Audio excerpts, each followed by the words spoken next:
Hello there, my name is Ismas and welcome to another blended daily tip. And today we made instant noodles. As you can see, yeah, this is the final render here. I think I use cycles here. Sometimes I can't tell the difference between cycles and EV. Let me show you some of the renders I made. I mix them here. I think this was, I don't know, cycles maybe. And this was EV. I think this was EV as well. EV. This also EV. Now this I'm not sure. I think this was cycles. I can't tell sometimes. Yeah, this was definitely cycles. So yeah, this is what we're going to be making, instant noodles. And maybe let me first hide all the other objects so that you can look at the noodle. You can see we even have some sauce in there. Let me make sure that I reduce some of the effects here so that is not. Okay, this is just removing simplify. Let me go back to EV and then remove some of the effects. Let me first remove this screen space reflections.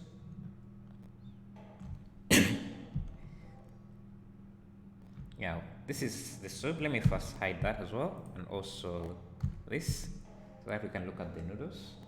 You can see we have some peas in there and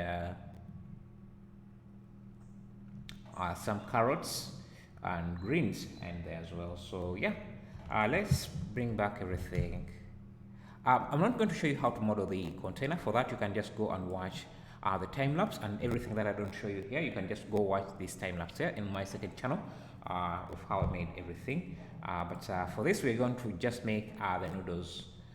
Yes, so let's dive in and get started on that. So what I first did is created the single noodles. So I just added a basic curve, circle, went to edit mode, hit Alt C to and close to make it open like this, and I just moved these control points a bit, and I went into the curve settings or curve data, and gave it a bevel depth, something like that. And I don't, because I'm going to be using a lot of noodles, we don't want to use a lot of vertices. You can see this is a lot of polygon count in your noodles, so you can see we have a lot of edge loops here, so I can reduce them by reducing the bevel resolution. I think 1 is enough. If we add a a smooth shading to it, it will be okay. And also in the resolution preview view, we can reduce that to something that looks good but not too high poly. I think to about 3, use a resolution of 3. And I think this is too long, so I'm just going to delete that vertex or that control point. That is going to be our first noodle, and we can come in. You can see this is a bit hollow, so I want to make it have some thickness to it, like you see in this. So I'll just go to the modifiers, add a solidify modifiers. Solidify modifiers also work on curves, so you don't need to convert this into a mesh just yet. So we can increase the thickness at about there, and that should be good. We need a couple of this, but as we're doing that, let me just first add a mesh that we are going to emit these noodles onto. So let me subdivide this. We're going to use a particle system, a hair particle system, to kind of distribute these noodles around this object. So maybe let me just also, yeah, let's just add the particle system. And just also to make this look good, I'm just going to add a bit of shading to it, to the noodles, so that we can see something that is finished as we work. So let me just create a new material here. What I did is I added an input, a layer weight, so that every time you look at the noodle at a different angle, you see a different shade. And I used a color mix RGB to kind of vary the colors using the layer weight as a factor. So I used something like this. You can play around. I had some reference images that I was using and sampling the colors from. So then you can feed that in directly into there. Turn up the turn down the roughness, and also we can turn on the screen space reflections.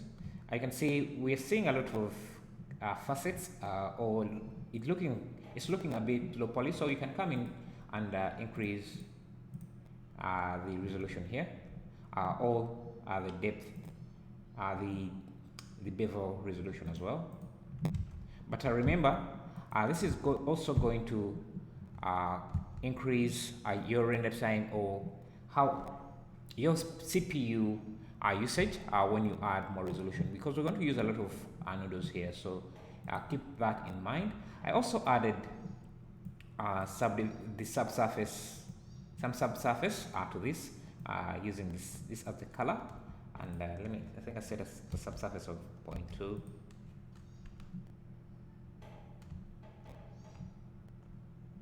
And I also, to make this even more interesting, I added a texture to it so that the noodle has some bumps to it. So I'll add a noise texture, add a convert color ramp to control, to convert it into a black and white image, and then added a bump map so that we can use this as the normal.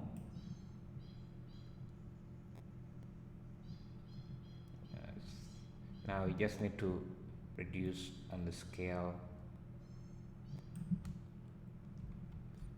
maybe reduce the scale of the noise a bit, and the strength of this to something like that. And now you want to set this as a collection, a new collection. I'll call this noodles, because in the particle instance we're going to be using a collection of different noodle shapes. So I'll duplicate this and create a second shape here. Don't forget to come in the to move these in different axes. So let me change this to automatic so that it can change better.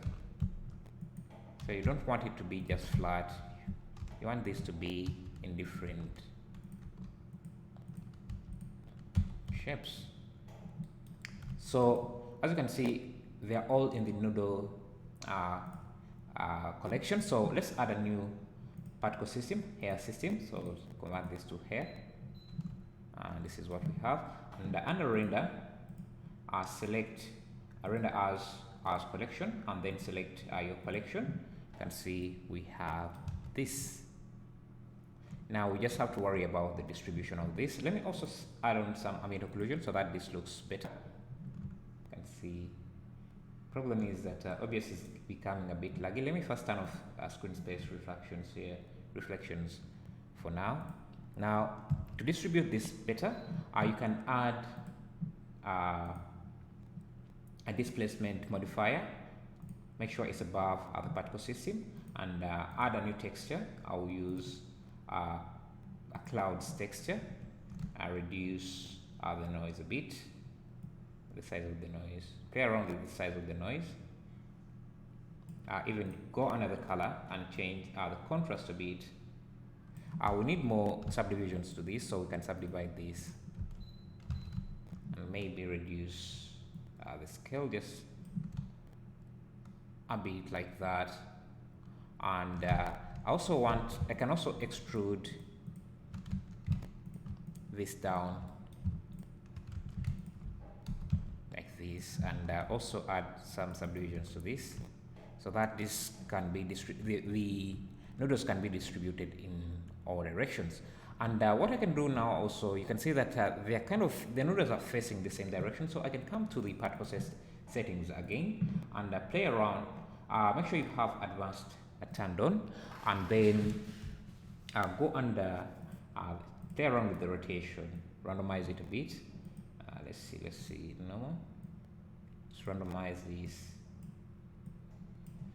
under velocity. This will just kind of play around with the scale, so we can randomize this, but you don't want them to be the scale to be too different. You kind of want a uniform scale. I'm also going to give this a smooth shade. I like that.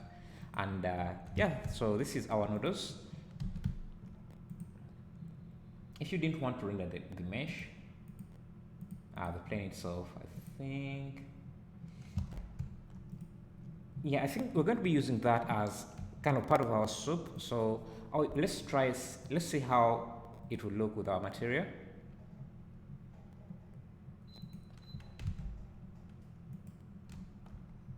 Let's just give this a different material like we did in this. We're going to give it this soap material. Let me first hide this. That soap material. Maybe I can do this in the second part. I don't want to keep these videos too long, so we'll continue that in the next tutorial. Thank you.